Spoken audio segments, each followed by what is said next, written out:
It was the first item on the City Council agenda. Councilwoman Laura Padgett read the resolution making water conservation mandatory throughout the city. Nobody wants to bring this up, nobody wants to put this in place, but if we don't, we may wish we had, and we have to recognize that we do have limited access to good water. Much of the state is experiencing the worst drought in recorded history. Monday, Governor Mike Easley addressed the North Carolina League of Municipalities, asking towns and cities across the state to help save water. City officials say the address prompted City Council to pass Stage 2 water restrictions. I think we need to do our part to help restrict the use of water in this community until we get through this crisis. Effective immediately, city residents are prohibited from outside water use. That means no washing cars or watering lawns or gardens. Residents found violating the restrictions will be warned first, but if they repeatedly break the rules, they will be fined $500 each time. For now, businesses that rely on water, such as gardening centers and car washes like this one, they'll be allowed to run as usual. But without rain in the forecast, restriction levels have nowhere to go but up. For WWAY News Channel 3, I'm Sean O'Neill. These are the faces of missing children, abducted, perhaps never to be seen again. No parent wants to think about someone snatching their child, but in this day and age, it's a reality. It worries me very much so. And I certainly feel like my husband and I have to do the best we can to educate our children. Melissa Kirkby has 2 children. Both have been taught at home and at school what to do if a stranger comes up to them.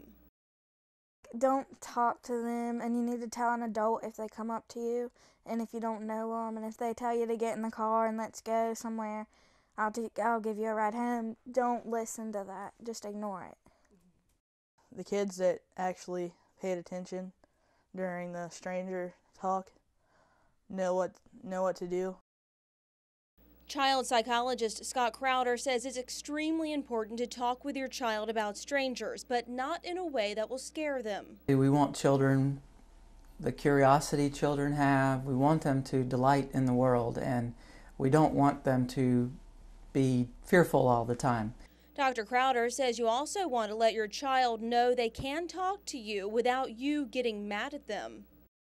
I think if a parent reacts strongly, angry, very upset, if a child or teenager inadvertently comes across an inappropriate picture or something, then I think there's a risk of the child feeling scared to ever talk with their parent again about something like that. Age also plays a factor in what you say to your child because some are just too young to understand. I don't know if it's how important it is to try to convince a younger child, say 6 or younger. Obviously, they are not capable of really understanding larger concepts. But just because a child gets older and comes to realize the danger associated with strangers doesn't mean they are safe.